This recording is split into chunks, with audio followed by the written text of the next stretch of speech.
purpose of this hearing is to receive testimony from national security experts about their perspective of the Homeland Security cost of the catastrophic U.S. withdrawal from Afghanistan in August of 2021.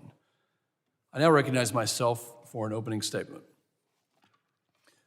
Good morning, and I'd like to thank the witnesses for all being here, for taking time through your personal and professional experiences to share with us your thoughts and how we can strengthen our own Homeland Security posture.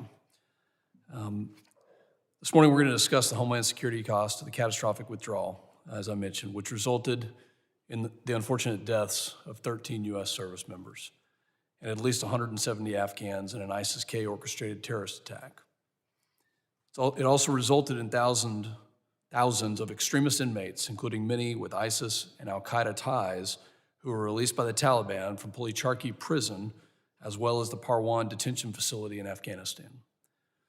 Last Congress, I introduced a bill to make sure that there is an assessment of terrorist threats posed by those prisoners, 5,000 plus, that were released from those two facilities by the Taliban. And the legislation became law in a bipartisan effort, and it was included in the National Defense Authorization Act for fiscal year 2022. And unfortunately, to date, we have yet to receive an assessment from the administration on the threat that those released prisoners pose to the United States, our homeland, and to our allies. You know, this hearing is actually important to me for a couple of reasons. Number one, personally, because I've served in the Middle East. I have friends that have served, colleagues who have served, members of this committee, this subcommittee have served, and many of you as witnesses have served.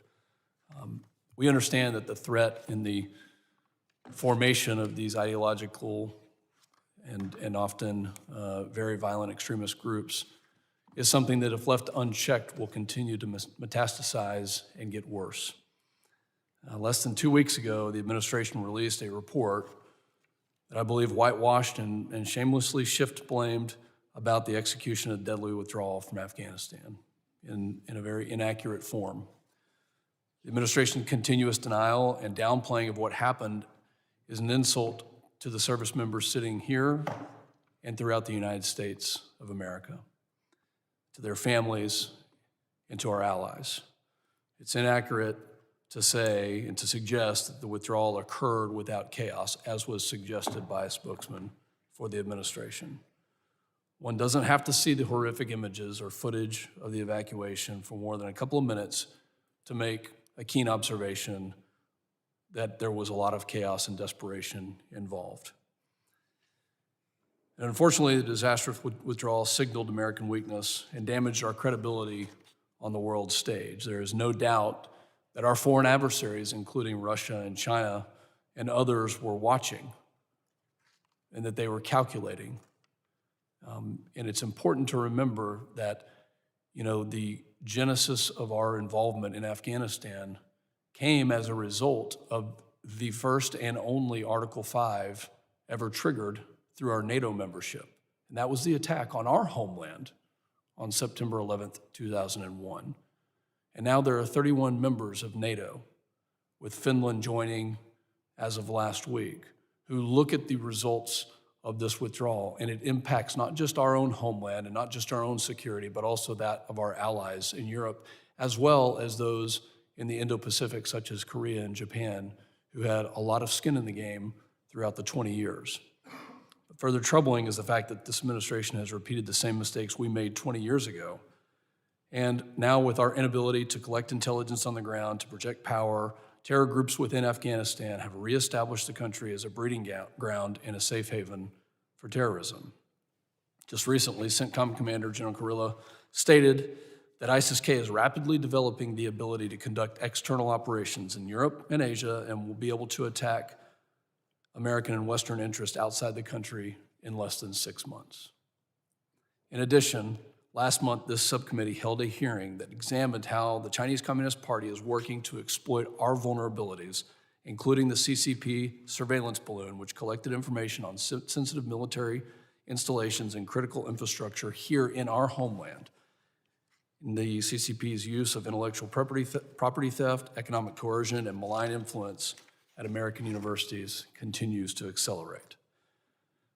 I look forward to this subcommittee's work, to coming together in a bipartisan way to look at the facts and to understand what we can do better. And while we were rightly focused on those issues, we must never lose sight of the threats posed by terrorist organizations who are emboldened to carry out and inspire attacks against not only the United States of America, but our Western target allies.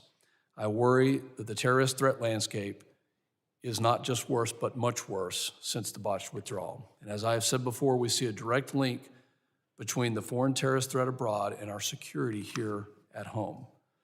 For instance, let us not forget an Iraqi man, Shihab Ahmed Shihab, who was charged with aiding and abetting a plot to murder former President George W. Bush.